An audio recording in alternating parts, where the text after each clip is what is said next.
Hello नमस्कार साथियों। आज की क्लास में अपन फॉरेस्ट्री सब्जेक्ट की बात करने वाले हैं और आज की अपनी special class forestry BSc honours agriculture first year के लिए होने वाली है। और इस क्लास से मान के चलो आपके 99.99% आपके क्वेश्चन आएगा ही आएगा। ठीक है दोस्तों, तो आज की क्लास में फॉरेस्ट्री का एक major important topic, exam oriented topic, ठीक है, एग्रो फॉरेस्ट्री। कौन सा सब्जेक्ट लेंगे अपन आज इसमें? फॉरेस्ट्री में एग्रो फॉरेस्ट्री इसका टॉपिक लेने वाले हैं। तो सबसे पहले इसके नाम से ही इसका अर्थ निकलेगा। अपन ज्यादा इसमें समझने की बात इतनी सी है बस कि नाम से इसका अर्थ निकलेगा। जैसे एग्रो प्लस फॉरेस्ट्री, ठीक है। एग्रो मीन्स क्या हुआ अपने एग्रीकल्चर क्रॉप और फॉरेस्ट मीन्स क्या अपने पास इसमें ट्री, ठीक है, ट्री प्लांट। तो मतलब इसमें जो भी अपने पास भूमि है, जो भी अपने पास जमीन है, इसमें अपन क्या उगाएंगे? एक अपनी फसल उगाएंगे और साथ में क्या होगा? इसमें वृक्ष भी साथ में उगा देंगे। इसको अपन ने क्या बोल दिया? Agro forestry. तो देखो आप इसमें एग्रो फॉरेस्ट्री की आपके सामने डेफिनेशन दी हुई है, ठीक है। एग्रो फॉरेस्ट्री की वह ब्रांच है या वह शाखा है जिसके अंतर्गत एक ही जमीन पर या एक ही फील्ड पर, क्या दोस्तों, एक ही जमीन पर या एक ही फील्ड पर इसमें क्या किया जाता है? एग्रीकल्चर क्रॉप और फॉरेस्ट्री साथ में लगाए जाते हैं। इसी को अपन क्या बोलते हैं? Agro forestry. एग्रो मीन्स ध्यान रखना एग्रीकल्चर क्रॉप और फॉरेस्ट्री मीन्स में ट्री प्लांट्स या फिर कोई भी वृक्ष, दोनों को एक साथ में ही उगाना, क्या कहलाएगा? Agro forestry. परिभाषा क्लियर है? और अन्य शब्दों में समझ लो इसको, ठीक है। एग्रीकल्चर क्या दोस्तों? एग्रीकल्चर प्लस फॉरेस्ट्री मतलब सस्य प्लस वानिकी, खेत में या भूमि में एक साथ उगाई जाने वाली फसलें, क्या दोस्तों? एक साथ उगाई जाने वाली फसलें जैसे फल वृक्ष, ठीक है। और क्या इसमें वृक्षों की खेती, इमारती लकड़ी वालों की खेती, पशुओं के चारा जिससे प्राप्त करते हैं वो वाले इस घासें साथ में शामिल कर लो, या फिर और भी कोई एग्रीकल्चर क्रॉप साथ में ऐड कर लो, ठीक है। इसी को अपन क्या बोलते हैं? एग्रो फॉरेस्ट्री बोला जाता है। नाम से स्पष्ट है, कोई ज्यादा लोड लेने की आवश्यकता नहीं है। उसके बाद में अपन बात करें इसमें कंपोनेंट ऑफ एग्रो फॉरेस्ट्री, क्या दोस्तों? Component of agro forestry very important है क्वेश्चन। यहाँ से कंपोनेंट में देखें सबसे पहले इसके कौन कौन से कंपोनेंट होते हैं। तो किसी विशेष भूमि पर, क्या दोस्तों, किसी विशेष भूमि पर जो भी फसल उगाई जाती है वो पहले अच्छे तरीके से सोच समझ के उगाई जाती है कि अपन मतलब ट्री उगाएंगे, वहां पर वृक्ष उगाएंगे, इससे क्या प्राप्त करेंगे? लकड़ी। तो लकड़ी का क्या यूज करना है वो भी अपने पास सब कुछ सोच विचार के किया जाता है। उसके अलावा वहां जो भी अपन फसल उगाएंगे उस फसल का आगे अपन को क्या काम में लेता है? कहने का सीधा शर्त है ट्री प्लस क्रॉप साथ में उगाएंगे तो उसका पहले सोच विचार कर लेना है, उसके बाद में उसको उगाना है। सेकंड वन है अपने पास में उसके लकड़ी के बीच आकर्षक व उत्पादन का अद्भुत सहयोग होना चाहिए, ठीक है। जो भी आपके पास जो अपन लकड़ी वहां ग्रो कर रहे हैं, वृक्ष, ट्री वृक्ष से आपको प्राप्त होगी, उसका एक थोड़ा यूं अच्छा आकर्षक स्वभाव भी होना चाहिए। कैसा, किस प्रकार से? तो आप इसमें देखोगे तो दिखने में भी वो अच्छे लगने चाहिए, एक कोई पास से गुजरे तो भी, ठीक। और क्या होना चाहिए उसमें? उस लकड़ी की एक मार्केट में हाई वैल्यू होनी चाहिए, ठीक है। उसका प्राइस भी मार्केट में सेल करे तो भी आपको अच्छी प्राप्त हो और दिखने में भी वो आपको आकर्षक लगे। कैसे लगे दोस्तों? आकर्षक लगे। और इसका उत्पादन भी अच्छा खासा उत्पादन होना चाहिए। उसके बाद में उत्पादन में आधुनिक तकनीक, ठीक है। उत्पादन इसमें मॉडर्न टेक्नोलॉजी जो उपयोग कर सकते हैं वो मॉडर्न टेक्नोलॉजी उपयोग करनी है, ठीक है। जैसे जिसके साथ में क्या हो? स्थानीय अनुभव उठाया जा सके, स्थानीय लोग हैं उसको भी उसका फायदा मिल सके, ठीक है। और समाज में क्या हो? इसकी इकोनॉमिक मतलब आर्थिक रूप से वो और मजबूत हो सके। उत्पादन की विधि जिसमें विशेष प्रकार के उत्पादनों का सहयोग, ठीक है, अधिकाधिक लाभ कमाया जा सके। इस प्रकार के कंपोनेंट शामिल करने इसमें आपके एग्रो फॉरेस्ट्री में अधिक से अधिक लाभ मिले, स्थानीय लोगों को वो उसको अपना सके और स्थानीय लोगों का आर्थिक लेवल थोड़ा बढ़ सके। और क्या इसमें जो लकड़ी प्राप्त होगी, लकड़ी थोड़ी आकर्षक होनी चाहिए, उसकी अच्छी मार्केट वैल्यू होनी चाहिए और जो भी फसलें उगा रहे हैं उसका आप अच्छे प्रकार से विचार विमर्श करके उसके बाद में ही उगाना है, ठीक है। ये तो हो गए इसके आपके कंपोनेंट। और कंपोनेंट किसके? एग्रो फॉरेस्ट्री के। सबसे पहले जो भी फसल उगा रहे हो और जिस भी ट्री के साथ में सोच विचार करके आपको उगाना है। उसके बाद में आप जो भी ट्री उगाया है उससे जो वृक्ष प्राप्त, लकड़ी प्राप्त होगी, उस लकड़ी को आप क्या करोगे? इसमें मार्केट में अच्छी प्राइस हो उसकी और दिखने में थोड़ी आकर्षक लगे। और उत्पादन की आधुनिक तकनीक अपनानी है जिससे वहाँ के जो लोकल लोग हैं उसको वहाँ काम भी मिल जाए और उनका थोड़ा आर्थिक लेवल भी सुधार हो। और क्या इसमें अधिक लाभ कमाना, उससे क्या हो? अधिक से अधिक लाभ कमाया जा सके। उसके बाद आता है इंपोर्टेंस ऑफ एग्रो फॉरेस्ट्री, क्या दोस्तों? Importance of agro forestry. सबसे पहले परिभाषा, उसके बाद में कंपोनेंट और उसके बाद आगे इंपोर्टेंस ऑफ एग्रो फॉरेस्ट्री। बात करें सबसे पहले इंपोर्टेंस ऑफ एग्रो फॉरेस्ट्री की, तो क्या क्या इंपोर्टेंस होने चाहिए? पहले इसका मेजर पॉइंट देखो, थ्योरी पे अभी मत जाओ। इसमें किसान की आधारभूत आवश्यकता, पहले किसान की आवश्यकता क्या है? पता चले उसके घर पे तो 40 बकरी खड़ी है और वो तो इसमें जो फॉडर क्रॉप्स है वो शामिल ही नहीं कर रहा एग्रो फॉरेस्ट्री में, तो फिर किस काम की? उसकी अपन को आवश्यकता देखनी होगी, ठीक है। तो किसान की आधारभूत आवश्यकता सोयल है, उसकी फर्टिलिटी भी बनाए रखना, आपको उसकी उर्वरता बनाए रखना, मृदा एवं जल संरक्षण, मृदा का लॉस नहीं होना चाहिए और वाटर का भी कोई लॉस ज्यादा नहीं होना चाहिए उसमें। और क्या, आसपास के लोगों को वहां रोजगार मिलना चाहिए, वहां से आय जनरेट होनी चाहिए, इनकम भी जनरेट होनी चाहिए। और जल भराव तथा मृदा को क्षारीय होने से रोकना, खेत में किसी प्रकार के जल भराव की स्थिति नहीं होनी चाहिए। और क्या, इसमें मिट्टी मतलब क्षारीय नहीं होनी चाहिए। और इसमें वहां की जो इकोलॉजी के उसमें भी एक पॉजिटिव सुधार आना चाहिए। ये सभी इंपॉर्टेंस किसके हो गए आपके एग्रो फॉरेस्ट्री के। सबसे फर्स्ट इसकी किसान की आधारभूत आवश्यकता देखो, उसके बाद में सोयल की फर्टिलिटी भी मेंटेन रहे, और क्या इसमें वाटर एंड सोयल का भी कंजर्वेशन हो, लोगों को वहां को रोजगार भी मिले, वहां से कुछ इनकम भी जनरेट हो, और लास्ट में खेत में पानी भी नहीं बढ़ना चाहिए और अपनी मिट्टी है जो इसमें सारी भी नहीं होनी चाहिए। ये हो गया इंपॉर्टेंस किसके दोस्तों, एग्रो फॉरेस्ट्री के। ठीक है, अगर 1-2 नंबर का क्वेश्चन है तो इस प्रकार सीधे पॉइंट लिखो, बात फाइनल। अगर 3 या 4 नंबर का क्वेश्चन आता है तो इसमें एक एक लाइन आपको लिखनी है। कैसे, किसान की आधारभूत आवश्यकता, मुख्य उद्देश्य किसानों के आधारभूत सस्ते दर पर, क्या इसमें दोस्तों सस्ते दर पर उसको जो भी पौधा लगा रहे वो पौधा प्राप्त हो जाए, और एग्रीकल्चर क्रॉप्स के साथ साथ फॉरेस्ट क्रॉप का लाभ लिया जा सके। अपन बाजरा उगा रहे हैं, बाजरा के साथ में क्या उगा दे, बबूल, तो बबूल का भी साथ में उसका अपन को क्या प्रॉफिट मिल सके, इमारती लकड़ी प्राप्त होगी जिससे, ठीक है, उसको मार्केट में सेल करेंगे तो पैसा भी आएगा। उर्वरता बनाए रखना, हम इस प्रकार के जो पौधे उगाएंगे इसमें फल वृक्ष में, या फिर इस प्रकार की क्रॉप का आप सिलेक्शन करना अपने एग्रो फॉरेस्ट्री में, जो वातावरण में क्या करें, नाइट्रोजन का फिक्सेशन करें। क्या करें दोस्तों, नाइट्रोजन का फिक्सेशन करें, ठीक है, जो क्या होगी, मृदा की फर्टिलिटी को बढ़ाएगी। उसके बाद में मृदा एवं जल संरक्षण, मृदा कटाव के कारण, किसके कारण दोस्तों, मृदा कटाव के कारण प्रति वर्ष लगभग अपने पास कितना, मिनिमम कम से कम 164 हेक्टेयर, कितने दोस्तों, 164 हेक्टेयर मृदा क्या क्या होता है, कटाव हो जाता है, ठीक है, द्वारा बहकर नष्ट हो जाती है। इस स्थिति में एग्रो फॉरेस्ट्री द्वारा कम किया जा सकता है। मतलब 164 हेक्टेयर एक साल में क्या हो जाते हैं, इसका सोयल का लॉस हो जाता है। और इस स्थिति को अपन किससे कम कर सकते हैं, एग्रो फॉरेस्ट्री विधि अपना के आप कम कर सकते हो दोस्तों, ठीक है। उसके बाद में क्योंकि एग्रो फॉरेस्ट्री में बड़े ट्री लगाओगे, थोड़े हवा का भी, विंड ब्रेकर का भी काम कर लेंगे, और जो छोटी फसल लगाओगे वो जमीन पे इसको क्या करेगी, इसको आकार घेरेगी, तो उससे सोयल भी थोड़ा कवर भी हो जाएगी। दोनों स्थिति से आप इसको सोयल इरोजन होने से रोक सकते हो। रोजगार की प्राप्ति, एग्रो फॉरेस्ट्री से अनेक लोगों को काम का मुख्य अर्थात रोजगार की प्राप्ति होती है। आपके एग्रो फॉरेस्ट्री काम करोगे तो थोड़ा एक सिस्टमेटिक काम करना पड़ेगा, और जब भी सिस्टमेटिक काम करते हो तो लेबर की आवश्यकता होती है, तो उसके लिए आपको लोगों को रोजगार देना पड़ेगा।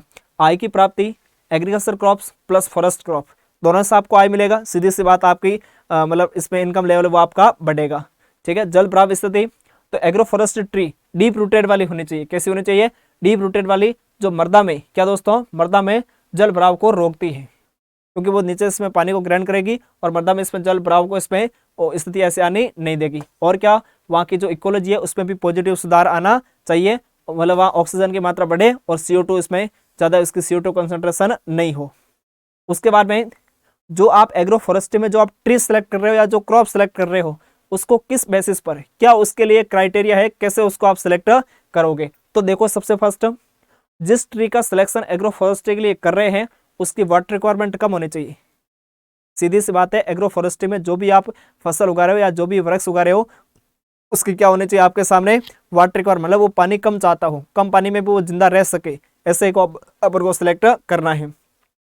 और कैसा वृक्ष सिलेक्ट करना है, जल्दी बढ़ने वाला होना चाहिए। कैसा दोस्तों, एग्रो फॉरेस्ट्री में वही प्लांट सेलेक्ट करें जो कम पानी को चाहें, और क्या साथ में जल्दी बढ़ने वाला होना चाहिए, और वो पानी भी ग्रहण करे तो क्या डीप रूटेड, मतलब बहुत जमीन में बहुत गहराई से पानी को ग्रहण करने वाला होना चाहिए, ठीक है। और क्या, वह जो पेड़ आप सेलेक्ट कर रहे हो वो एग्रीकल्चर क्रॉप के साथ में पोषक तत्वों के लिए, नमी के लिए या फिर किसी स्थान के लिए क्या प्रतिस्पर्धा नहीं करने वाला होना चाहिए, ठीक है। पता चला दोनों आपस में लड़ने लग गए और एक को सल्टा दिया तो फिर अपने एग्रीकल्चर क्रॉप से मिली नहीं, तो फिर एग्रो फॉरेस्ट्री कहाँ से हुई अपनी, ठीक है। तो दोनों का आपस में कंपटीशन नहीं होना चाहिए, पोषक तत्व वगैरह के लिए लड़ने नहीं चाहिए आपस में।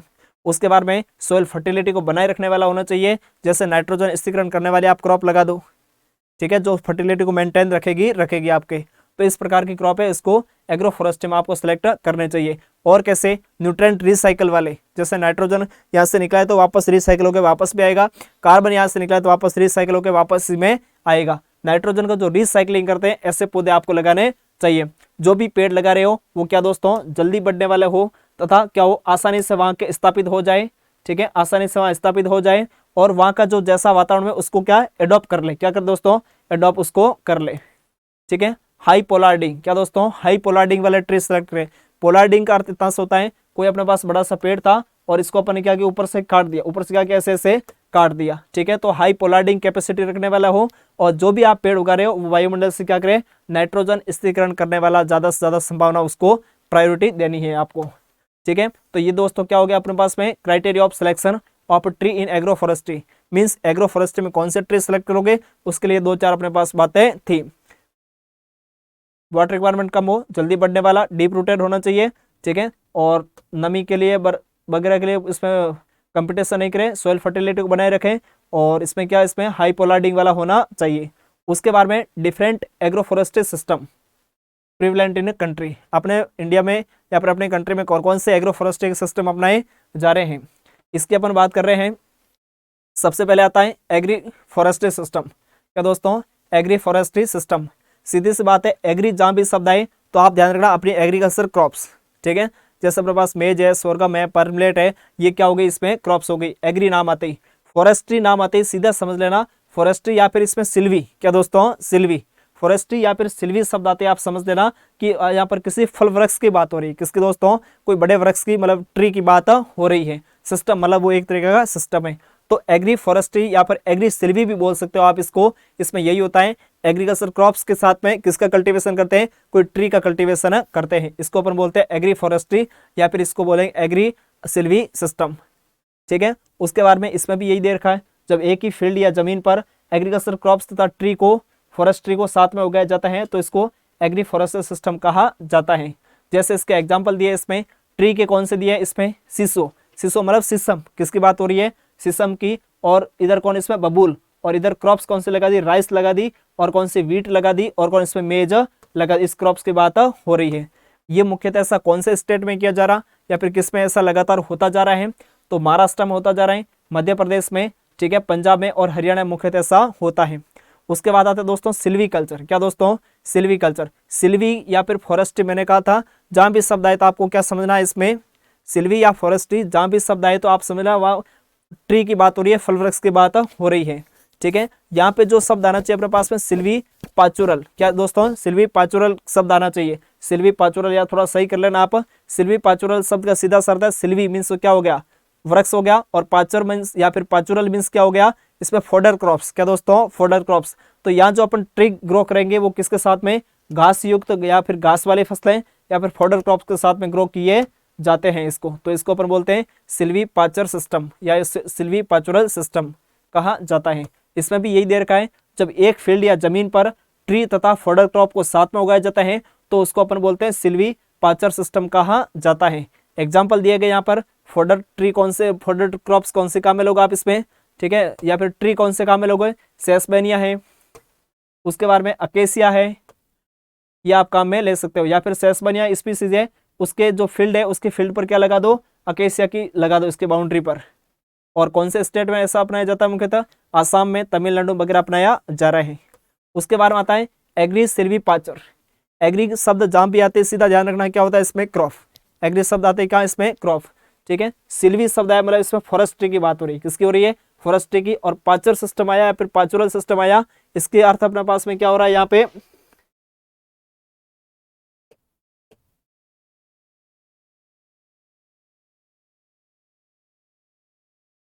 पाचुरल शब्द आते हैं अपने पास में फोडर क्रॉप्स। क्या दोस्तों, फोडर क्रॉप्स की बात हो रही है। और एग्री शब्द आया तो अपने पास में सीधी किसकी बात हो रही है, इसमें एग्री शब्द आते हैं एग्रीकल्चर क्रॉप्स की बात हो रही है। और सिल्वी शब्द आते हैं अपने पास में, क्या समझना आपको, सिल्वी शब्द आते हैं फोडर, सॉरी इसमें फॉरेस्ट्री, कौन सा, फॉरेस्ट्री।